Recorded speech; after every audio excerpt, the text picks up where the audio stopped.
And speaking of the XM neighborhood, now I'd like to bring out the XM Daily Show's roving correspondent, Scott Walterman, with the first in a series that we call the Walterman Report. Scott?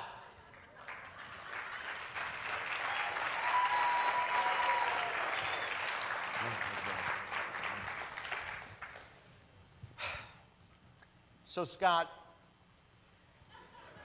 I understand that you've uncovered a fascinating story that will be of interest to the audience here. Can you tell us a little bit about it?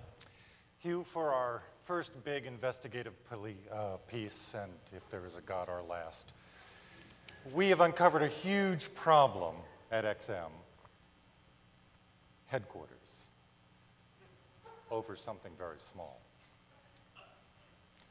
Let's go to the videotape. Let's go to the videotape, please.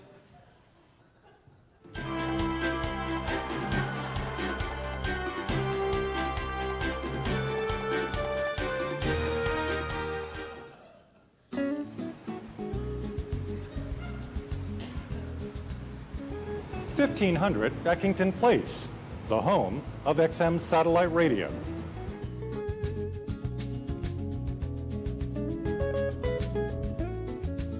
Home to 85 studios and 600 employees. A happy home with one big problem.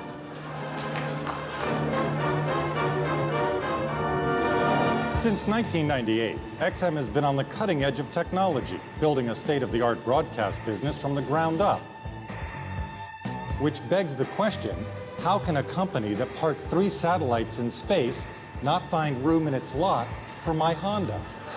I sat down with one XM employee to talk about the parking situation. Why are you afraid to reveal your identity? Well, I'll tell you, I'm one of the lucky few that actually have a spot here, and I live in constant fear of persecution. Tell me some of the crazy things that you've seen people do to try to get in the lot. I've heard about people sleeping in tents outside the lot to make sure they get a space. I mean, someone tried to parachute in a Volkswagen last week. One guy even sold his space on eBay for $6,000. Walterman, are you sure? Can you look? Are you sure? I should be on the list. Hi, I'm with the band.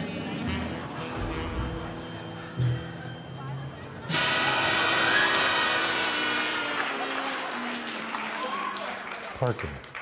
Your thoughts? Well, first of all, let's be very clear what's going on with the parking situation. We have over 200 spaces here. Every day we get here by 8:15, there's plenty of spaces for you to park. There's parking at $4 a day. Right across the street, there's a shuttle bus runs 18 hours a day up and down to Union Station, so I really don't see what the problem is.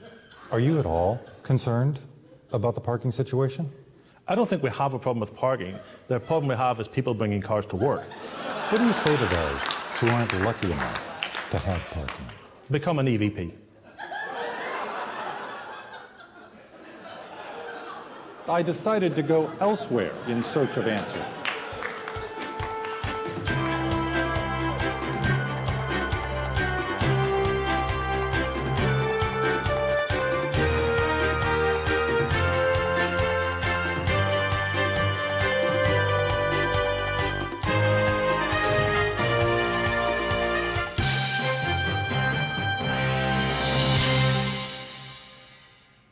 XM employees are forced to wait and find alternate ways to get to work.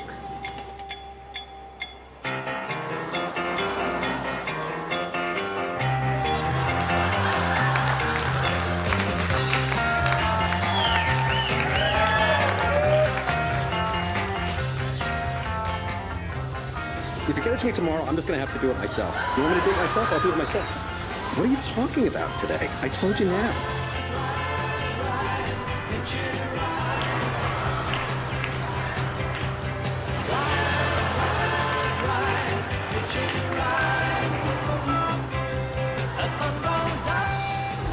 Recently, one employee here at XM staged a sit-in protest, crying foul the preferential parking treatment that some are given. Unfortunately, it was a cry that went unanswered. Are you worried at all about the parking situation? Well, undeniably, it's really on a roll. I mean, you know, we've 6 million customers by the end of this year, 10 million next year, 20 million by 2010 is what we talk about as an objective. Anybody that sees this opportunity is really seeing the company as on an extraordinary great growth path. So you're not worried at all about the parking situation? Oh, not really. I think we match up very, very well with everything that we do. I mean, clearly the quality of our programming, the quality of the technology, the sound quality, the value proposition to consumers of what they get for what they pay is just undeniable. Do you see the irony in the fact that we're primarily an automotive product, and yet we have no capacity for automobiles? Well, I think the preponderance of radio listening still occurs in the car, but I'm not sure that's where the preponderance of all music listening occurs. And so, yes, as we expand our service into greater and greater areas, MP3 types players, storage devices that you may have of that sort, you'll see a little less reliance upon the vehicle marketplace. As you know, some people have dedicated parking spaces. Are you concerned at all about creating this two-class system, the haves and the have-nots? Oh, there's clearly enough room for two competitors in the category. Anytime you have a situation like this, you end up with a leader and a follower. Right now, we're lapping the field in a two-car race. So, how high does this problem actually go? Where does the buck stop? Does it go all the way to Hugh Panero? He has the direct responsibility for the leadership role of this company. I just support in whatever ways I can. Is Mr. Panero aware of this problem? Does he have any thoughts? Does he care? There's absolutely no detail in this company that Hugh is not absolutely on top of. It's clear that there are no easy answers to the XM parking conundrum. But there is one thing that I've learned. Patience can be a virtue, and you can be rewarded for it. I've finally been given my own parking space here at XM and a brand new company car. So soon, maybe all of us will hear the sweet sound of success. Bicycle, bicycle, bicycle. I want to ride my bicycle, bicycle.